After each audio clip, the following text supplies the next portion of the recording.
আসসালামু আলাইকুম। হ্যালো সবাইকে, কেমন আছেন আপনারা সবাই? আলহামদুলিল্লাহ আমি বেশ ভালো আছি।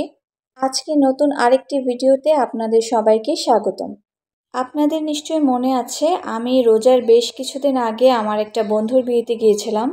সেই বন্ধুর বিয়েতে কি করলাম সেটাই নিয়ে থাকছে আজকের ভিডিও। তো সেদিন ছিল আমার বন্ধুর রিসেপশন পার্টি আর সেটা ছিল রাতের প্রোগ্রাম। আমি সেদিন অনেক বেশি লেট হয়ে গিয়েছিলাম আর রাস্তায় প্রচণ্ড জ্যাম ছিল। তো এই যে আমরা ভেন্যুতে পৌঁছে গিয়েছি আর এসে দেখি কি সুন্দর করে লাইট টাইট দিয়ে সাজানো হয়েছে।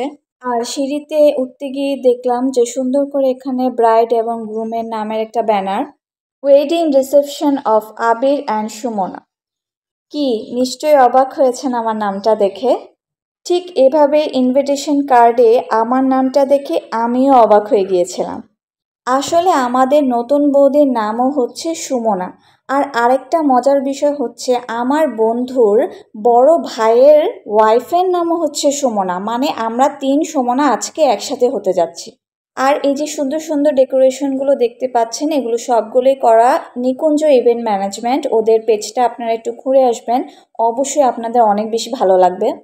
তো সিঁড়ি দিয়ে উঠতে উঠতে ভাবছিলাম হয়তো আমি লেট হয়ে গিয়েছি, কিন্তু না, সবার প্রথম গেস্ট আমি গিয়ে দেখে আমি ছাড়া আর কেউই এখানে আসেনি, মানে ওদের ফ্যামিলি মেম্বাররা বাদে। ঢুকে দেখে আমার ফ্রেন্ড আর বৌদি সুন্দর সুন্দর ফটো সেশন করছে, ওই যে দেখেন দেখা যাচ্ছে। আর আমি অলওয়েজই সব প্রোগ্রামে একদম টাইম মতো পৌঁছে যাই, কারণ আমার লেট করতে একদমই ভালো লাগে না।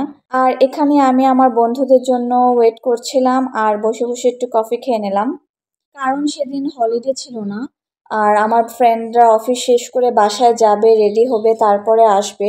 তো এই জন্য ওদের একটু লেট হচ্ছিল, তাই আমি বসে ওদের জন্য ওয়েট করছিলাম। প্রত্যেকটা কর্নার খুব সুন্দর করে সাজানো হয়েছিল, এই যে আমাকে একটু দেখিয়ে নিলাম। আর আজকে আমি কোনো get ready with me video করিনি, কারণ অনেকটা লেট হয়ে গিয়েছিল আমার। আর এই যে আমার কোনো কাজ নেই, তাই আমি বসে বসে ওদেরকে দেখছিলাম।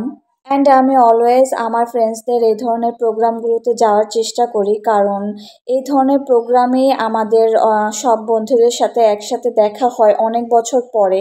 কারণ সবাই ব্যস্ত থাকে তাদের অফিস নিয়ে, আর যাদের বিয়ে হয়েছে বা বিবাহিত তারা তাদের সংসার নিয়ে ব্যস্ত থাকে, তো সবসময় দেখা সাক্ষাৎ হয় না। যার কারণে এই ধরনের প্রোগ্রামগুলোতে আসলে সবার সাথে দেখা হয় অনেক দিন পর পর। এখানে আমরা ফটো সেশন শেষ করে বন্ধুরা মিলে একটু আড্ডা দিচ্ছিলাম, আমাদের অনেক পুরনো স্মৃতি মনে করছিলাম।